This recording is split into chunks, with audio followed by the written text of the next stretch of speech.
Hey everyone, we're back here in Bali to do some Brazilian Jiu-Jitsu in the gi this morning. I'm going to show you all one of my favorite guard passes from the open guard, which is the Longstep Pass. So if you want to get better at passing the guard, make sure to like and subscribe to my channel.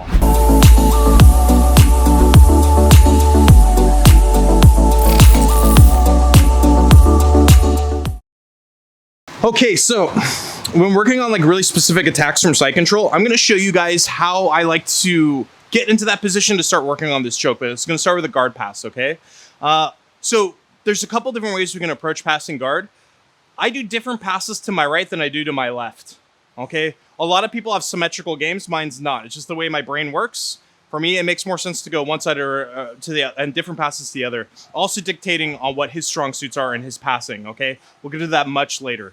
But just to kind of give you guys an idea here to kind of start, like typically when I'm passing, a lot of times on the left, I like to pass to the outside. Or if I'm passing to the left, I like to use a knee cut. Okay? But if I pass to the right, I use a different pass. Okay? And the pass I like to use to the right is I come in and I bring my right leg over his thigh. Okay? So opposed to the knee cut, now my right knee is to the outside, my base leg is on the inside. Okay? And I'm kind of making Andrew do the splits here by driving my hips forward into this position. Okay, other things I'm going to look to do is like I'm going to look to lower my level. I'm coming down, reaching in to grab Andrew's head, and I'm going to start pulling Andrew underneath me. From here, my left hand's going to cup the inside of his thigh. Okay, it's important I'm using that cupping grip. Now from here, watch, I'm going to do what's called a long step. My left leg arcs back, and from here I'm going to sprawl, and now I've successfully made it into side control. Now look, we did a bunch of work from here earlier in the week.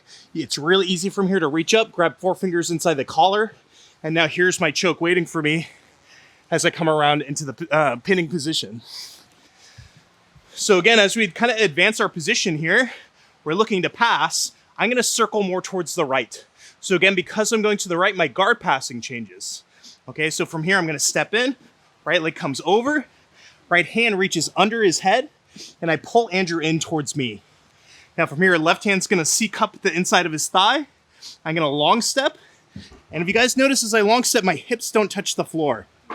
Now from here, I sprawl, and I'll start making my way into side control, pinning Andrew. Again, you guys can stop here. It's okay to stop with this pin.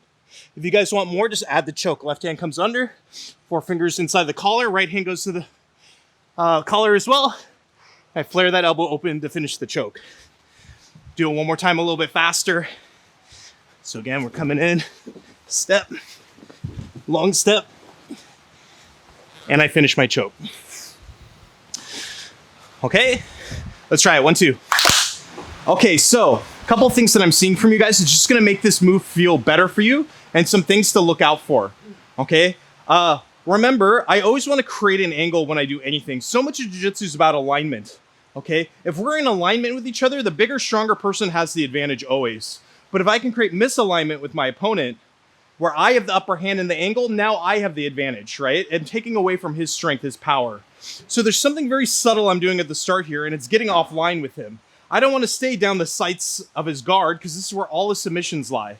So just by me moving slightly to the side and pushing one leg down, is helping me create an angle where his guard's less effective. Okay, and very important detail there. Now look, I want to pin one leg down every time I pass. My opponent cannot stand if I'm pinning his bottom leg. Right now, my right hand's pinning his bottom leg. That's making it hard for him to get back up. But if I really want to make it hard, I want to use one of my legs. So I'm going to step in with that right leg so I can start pinning. Okay, notice I'm in base here. I'm in balance. I'm comfortable in this position. After I get control of his hips and his bottom leg, I can start looking to pin the upper body. You guys have been pretty good up until this point. Okay, so when I come and start reaching underneath, watch my hand, my middle finger goes to Andrew's armpit, and I'm gonna pull Andrew in underneath me to put more shoulder pressure on his face. Now look, how I move next is very important. Okay, C-cup grip is important, I'll talk about that after, but watch how I turn my hips. My hips point up towards the ceiling, and it's a big, heavy step.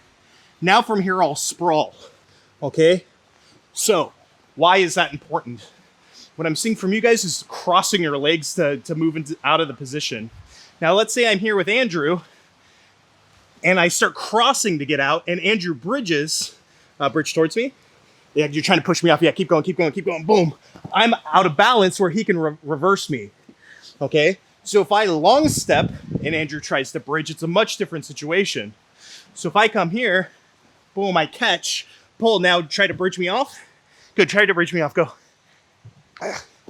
He just gave me an easy pass.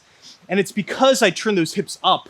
My hips are elevated in a position where I can raise my level, where I can keep my weight heavy on him that makes it hard for him to reverse me in this position. So the footwork here is very important to how we get around the legs. Now the C-cup grip. This is more like a technical thing. If any of you ever kind of wish to compete in jiu-jitsu, this is an important thing to know. I don't want to do this, because if Andrew grabs my sleeve, even if I pass his guard, this is technically not a guard pass, because he has control of my hand between his legs. Again, this is a technicality, and this is annoying to get rid of. It's not going to be the end of the fight or anything like that, you know, but it's just something that's going to slow you down.